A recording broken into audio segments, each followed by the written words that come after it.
Hey, what's going on, guys? TalkNorwichCity here, back for another video. I hope you guys are doing really well. Basically back today reflecting on last night's horror show that was Newcastle. Oh wow, Jesus. I'm still not over it. I woke up in such a foul mood. I think I just kind of stomped down the stairs, and yeah, it was good. It wasn't good, but it's a bit later now. I've kind of had more time to dwell on it, and you know, I've spoke to a few Norwich fans. I had a few mates that went up to St James's Park last night, actually, and I really feel for them. You know, I got a Snapchat off one of my mates at like 5:30 in the morning saying, just got home. Like, that is serious commitment. So any of you who went up to St James's Park, first of all, incredible. It was also a bit sad to hear there was a lot of, I wouldn't say, was it violence or just a bit of aggro after the game. Apparently the Newcastle fan sort of went to the Norwich exit and kind of was giving them all abuse, and there was stones thrown at Club Cabbage and stuff like that. And it's never nice to see, but unfortunately it happens, and hopefully the police dealt with it, and hopefully no one was injured. But the game itself, well, I suppose the title of this video is this game gonna impact us for the rest of the season? Because that was my worry last night. Is I've seen this happen with Norwich City before, and it's often impacted us for a few games coming up. And I think the reason it was so tough to take last night was because it was in touching distance.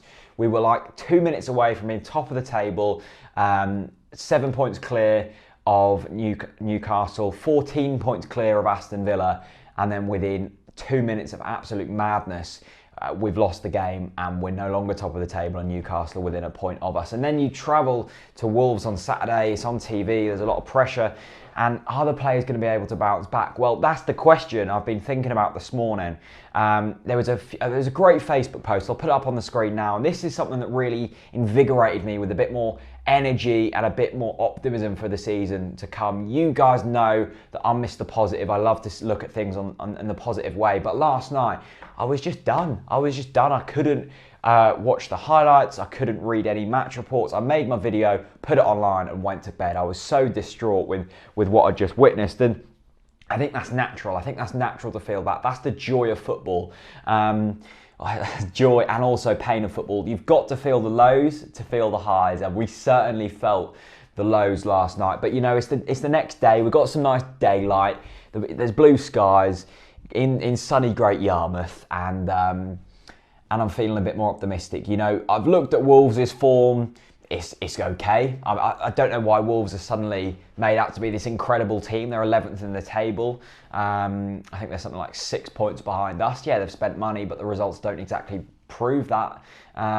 So I think the whole media hype there is a bit unnecessary. Of course, it's going to be a tough game. It's always tough in the Championship, travelling away from home. But I just think that that will be okay. I think we'll be okay. And you know, at the end of the day, you've got to look at it long term. It's so hard to look at it long term when something like that has just happened, and I couldn't, you know, and I fully understand that people can't, and probably not even now. You know, a lot of you are probably watching this and saying, why are you so optimistic? We've just lost 4-3 to Newcastle. I understand that, but you know, like a few people said, Chris Gorham, I always go to Chris Gorham, and I always listen to what he says, because he's the most professional Norwich City fan I think I know. You know, he takes the lows and he takes the highs, and he comes out with this fantastic balanced view, and I think that's what makes him such a fantastic commentator. But you know, he was saying, well, Norwich City are, I think we've got 20 points, is it? Or yeah, 20 points we've got. That's 2 points a game. We played 10 games, 20 points. If you get 2 points per game for the whole season,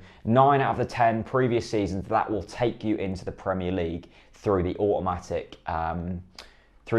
places. Now, we're on track. We've only lost 2 games. One of them was an absolute horror show at Birmingham. Last night wasn't. It was bad, and I think it was the way we lost it. And we didn't play dreadful football. We started the first half an hour poorly, got ourselves back into the game, and then went 3-1 up. And that's another optimistic part. You know, the fight of these players is looking very good, you know, and that's something that reinforces me with optimism, because we went 1-0 down at Nottingham Forest, a tough away game. We came back there to win the game. We should have won the game last night, but we came back into it from 1-0 down to go 3-1 up. That's very impressive away at Newcastle, a team who are probably going to get promoted this season and should really be in the Premier League. I mean, look, it's tough. it's very tough. I was comparing it to Liverpool last night. You know, the game when we went 3-1 up and lost it 5-4. That was probably a bit worse than last night, going back, because at that time, and I revert back to that great Facebook comment. You know, we were in a bad place then. We really were in a bad place, and this time it looks a bit better. You know, we've got players who have undoubtable talent in this league. We've got players who are still yet to come in, and we know we're not playing to our best. I suppose finally I want to touch on Alex Neil quickly. Loads and loads of criticism for him last night, and some from me as well. Last night was the first time in his managerial career at Norwich City that I've gone, actually, you know, Alex Neil got it wrong. He did get it wrong. The substitution to take Jacob Murphy off was not the right one.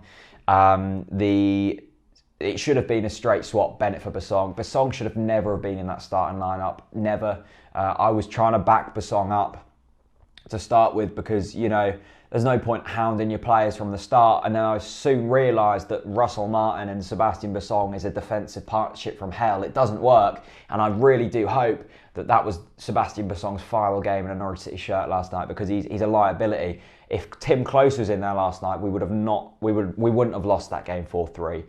We would have gone on to win that game, because 2 of the goals were just long balls forward, and Close would have got his head on that. The first goal was horrific defending. That wasn't solely Basong's fault, but he certainly had a factor of that.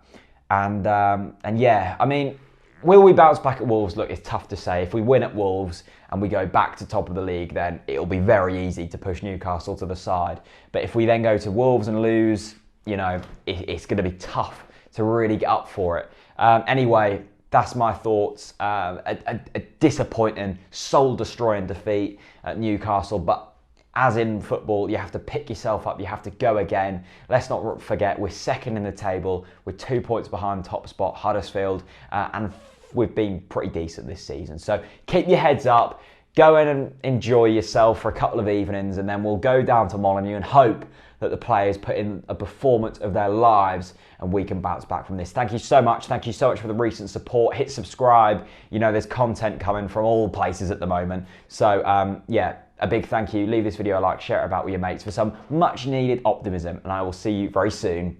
Peace out.